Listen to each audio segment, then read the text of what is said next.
Good evening. Come a little closer.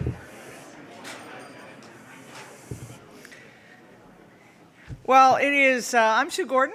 I won the lottery of who got to be your cruise director for this evening's event. Happy New Year, 2025. I can't believe it.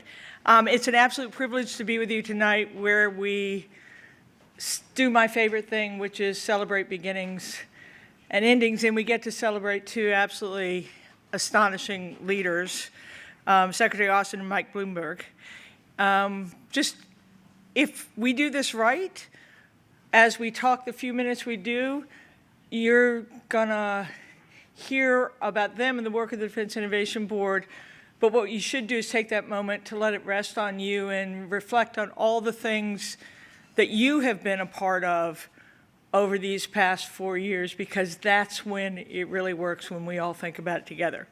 Now, I'm a zoologist by training, and I can tell you technically that this is a time of strategic uncertainty, and strategic uncertainty is when you just don't know what's going to issue forth next.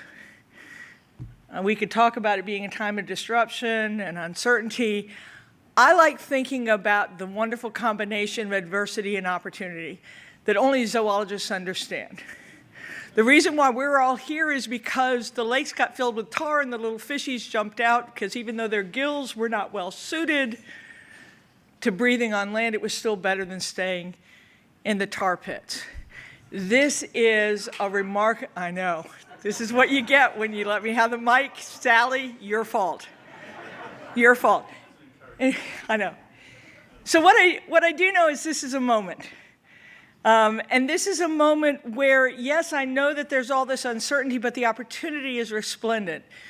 When we talk about what this group has done together, it is really about taking advantage of the amazing engine that is the private sector that has produced so many possibilities for the future, and trying to combine it with that wondrous thing called government that tries to create things that can be used for good purpose to keep us all safe. And while we all recognize that the engine may be a little faster than the use is, putting those two things together is great work. Now, somehow I got here tonight because I was super smart, and Mike Bloomberg called me and asked if I would join his merry band on the Defense Innovation Boards, and Mike, it was the easiest yes I've ever said. Not for a second. Because who wouldn't want to join a man of integrity and accomplishment partnering with one of our greatest national security leaders in a moment where we must succeed? And that's really what we got to do with the Defense Innovation Board. And we will talk over time about what we accomplished. I will tell you, and the Secretary said it today, sometimes you can get dismayed because change doesn't happen as fast as you wish. There will come moments in the future where things will become obvious to us, and we're like, oh, I remember how we started that. And it will be the things that we did now. I'm going to hand it over to Mike because he's the one you really want to listen to. But before I want to do that, we put together actually a video of the work of the Defense Innovation Board. And as proud as I am to serve these two remarkable leaders, I will tell you the women and men that serve with me on the Innovation Board are some of the smartest, most driven, most accomplished volunteers you will ever meet. There's a lot of stuff out in the press that would suggest that our government is not worthy and that people who serve don't have good purpose. That is not my experience.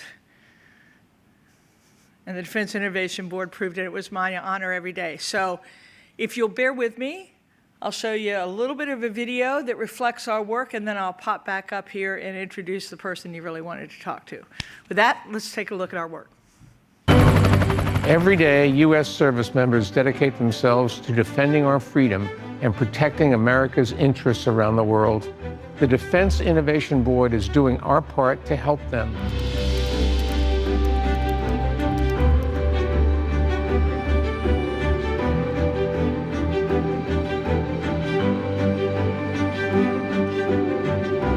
mission of the Defense Innovation Board is clear and vital. To help strengthen national security, it provides independent advice and recommendations to the Secretary of Defense and other senior leaders across the department. In the past 2 years, the board has drawn on a wealth of expertise from across the Pentagon, the private sector, American universities, and beyond. We've worked on 8 studies, and each focuses on a specific challenge, from data sharing to the faster adoption of new technologies to closer collaboration with our allies. Hoorah, Marines! Hoorah!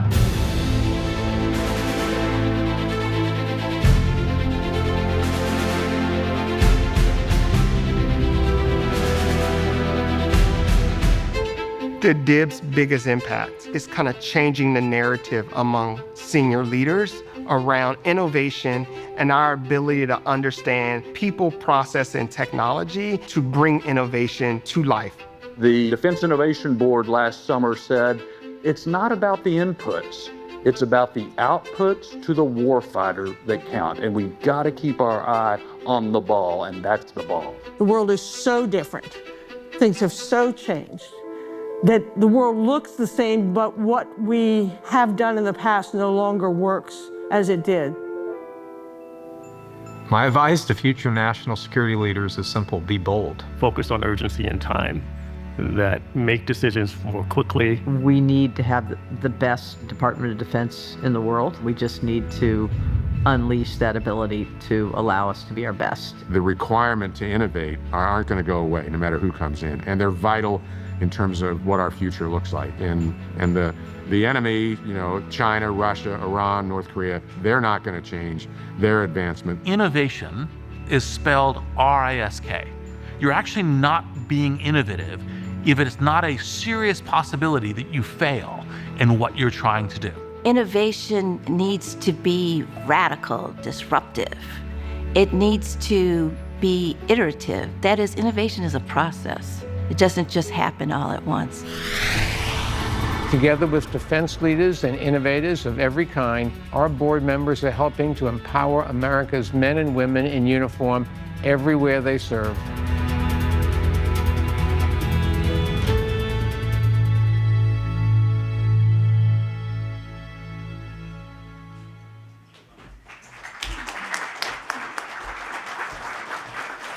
So see what I said about the quality of the membership of the DIB, why we served, what we were trying to do, and for whom we were trying to deliver it.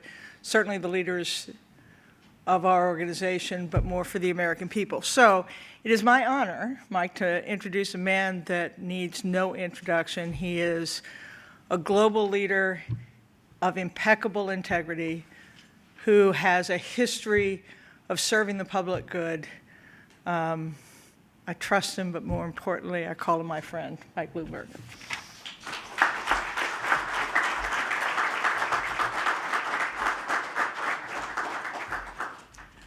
Well, good evening, everyone. And let me first say that Sue Gordon is a terrific friend and partner. She is a great leader, one of the best in the business, and she wrote the script. And we really owe her a debt of gratitude for many years of service. Let's give a nice big round of applause for Sue Gordon.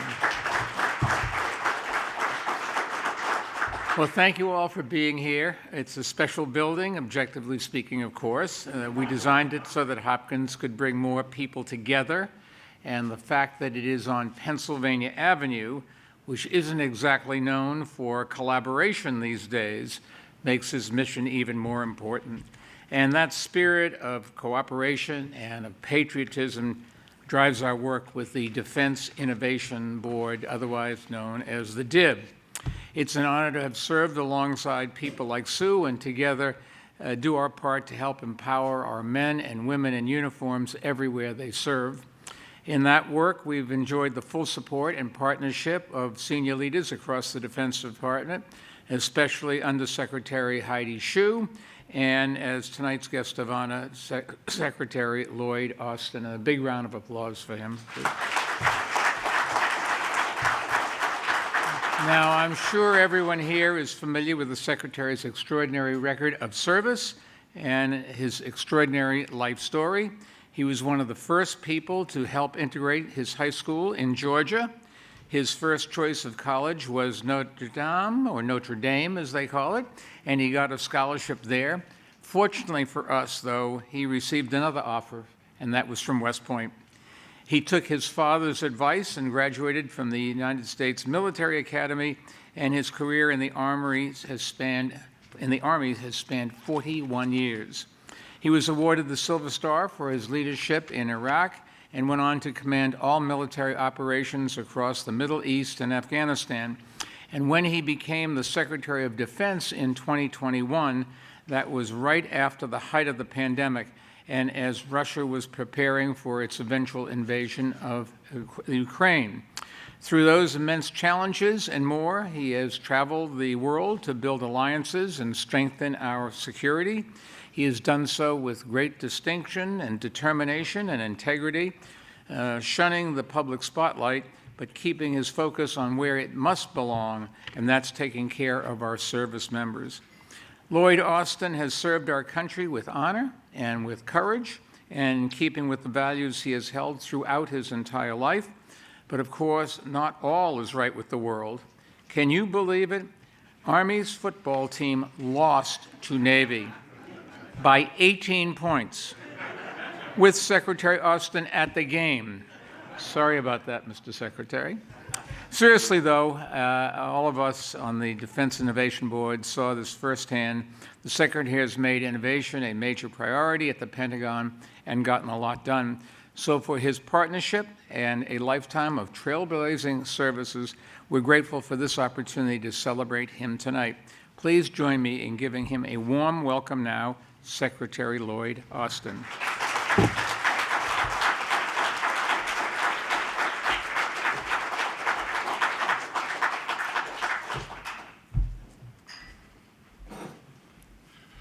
Well, good evening. It's really good to see so many familiar faces. Although I think law enforcement is probably looking for some of you guys, so be careful who you stand next to.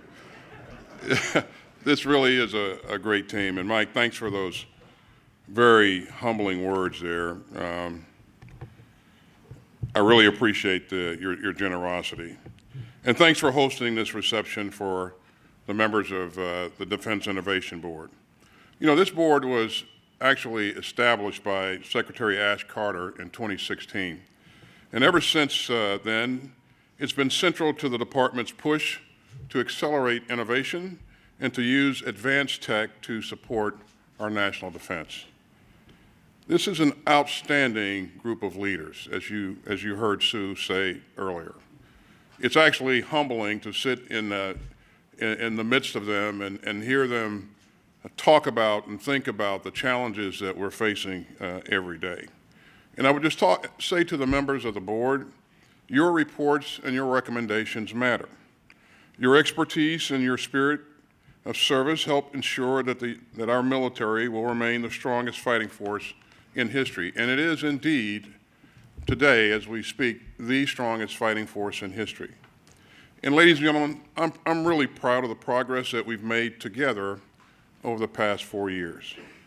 We've elevated the status of the Defense Innovation Unit, and that's a unit, again, that was, or an organization that was created by Ash Carter to focus on innovation. It's headed today by Doug Beck. I think Doug may be in the room here somewhere, but Doug has done amazing things in helping us move forward. And one of the things that I changed is I wanted Doug to report directly to me, and that's been a great change. It's helped me stay abreast of the great things that the DIU is doing. And last month, I visited the DIU in California. And I saw again how it's helping us work far more closely with commercial companies. And it's removing barriers to innovation. And it's letting the department take far greater advantage of private sector talent and tech. DIU also advanced the Replicator Initiative, which helps the department swiftly deliver capabilities to the warfighter at speed and scale. And Replicator is already delivering attritable autonomous systems to our forces. And put simply, Replicator is a stroke of genius. So I want to acknowledge our outstanding Deputy Secretary of Defense, Kath Hicks, for her leadership and countless other innovation issues over the past 4 years. So let's give Secretary Hicks a round of applause.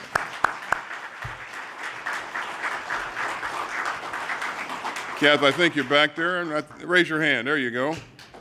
Extremely well done. You know, 2 years ago, we launched the Office of Strategic Capital, and we partnered with Congress on authorities and funding. And this office is on track to issue its first loans for equipment financing early next year. And meanwhile, we're deepening our partnerships with private firms, and that includes new players that would have once steered clear of doing business with the Pentagon and didn't want to get caught in the so-called valley of death. And since 2021, at least $375 billion in DoD funds has gone to non-traditional defense companies, from commercial firms to defense tech startups. And that's helping us seize new opportunities and tackle new threats. In recent years, the danger of unmanned systems has grown exponentially. And these systems are cheap, easy to use, and evolving at breakneck speed. And less capable foes are using them to threaten our troops, our bases, and our interests. And these systems have been front and center in both Ukraine and the Middle East, and this threat will only grow. So last month at DIU, we unveiled a department-wide strategy to counter unmanned systems. And this roadmap will help ensure that our joint force can fight and win in an environment increasingly dominated by unmanned systems. I'm proud of the fact that we've mobilized the entire department to tackle this urgent challenge, and it is one of the, if not the most important challenges that we will face as a country going forward. But it's just one challenge that will transcend my time as Secretary of Defense. And it may transcend the service of our serving DIU board members. But our country needs your continued leadership, and together we have taken on big strides. We've taken big strides, and I know that you'll all keep driving progress in the right direction. You know, today, as I talked with the board very briefly, I reminded them that this is, their experience with us is kind of like all of you parents as you've raised your kids. You've told them things over and over again, and you truly believe that they understood nothing that you said. And everything that you said went zooming past them, nothing stuck. And then years later, maybe months later, you find out that they are actually doing the things that you wanted them to do. And not only that, they're far exceeding your expectations. And what I told the board was that because of our policies and processes that will change over time, we can't exactly move at the speed that we'd like, but it doesn't mean that we're not listening. It doesn't mean that we're not paying attention and that we're not focused on the right things. And so I think the Replicator initiative, the OSC initiative are just two small examples of the fact that we're listening. We understand the importance of all the things that you've recommended to us, and those recommendations will stick. Now, I've got one last item, and that's to recognize Mayor Bloomberg. And tonight, I'm delighted to award Mike the Department of Defense Medal for Distinguished Public Service. It is one of the highest honors that we can bestow on a civilian, and it's a reflection of his extraordinary dedication and service. You know, Mike has held many titles: entrepreneur, philanthropist, and of course, his honor. But it's not titles that drive Mike. It's a relentless commitment to making progress. We've seen that throughout his tenure as chair of the Defense Innovation Board and far beyond. For example, at West Point, Mike's generous support is expanding the Technical Scholars Program. It focuses on supporting cadets who pursue STEM-focused scholarships through mentorship opportunities, a new technical communications course, in and out of classroom experiences. Mike, your work has made a difference, not just for today, but for many, many years to come. So I'm glad to be able to honor your contribution. And on behalf of the department, thanks for all that you've done to make America safer, and thanks for what you've done to lead an extraordinary Defense Innovation Board. So Mike, if you'd come up, please. Please publish the order.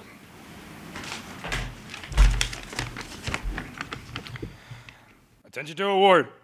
Mr. Michael R. Bloomberg is recognized for distinguished public service as chair of the Defense Innovation Board from June 2022 to January 2025. During this period, Mr. Bloomberg demonstrated exceptional leadership as chair of the Defense Innovation Board, driving innovation and technological advancements within the Department of Defense. Under his guidance, the board delivered 8 pivotal studies that shaped the department's approach to innovation and technology adaptation. These studies address key areas such as aligning the department with its national defense science and technology strategy, lowering internal barriers to innovation, and establishing reliable data access. As a result, nearly half of the recommendations from these studies have been implemented, with a third of the recommendations from the latest studies already adopted. Mr. Bloomberg's leadership has been instrumental in advancing the department's innovation agenda, providing valuable insights and strategies to the acceleration innovation and ensure the department remains at the forefront of the defense innovation advancements. His efforts have strengthened national security and driven formative change within the defense community. The distinctive accomplishments of Mr. Bloomberg reflect great credit upon himself and the Department of Defense. All right, sir. Thank you.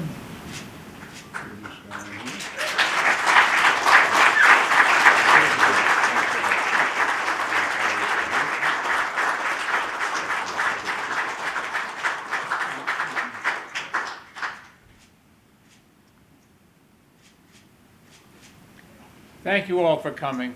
It's a wonderful thing to be able to help those who devote their lives and sometimes literally give their lives for all of us to be safe and enjoy democracy. God bless.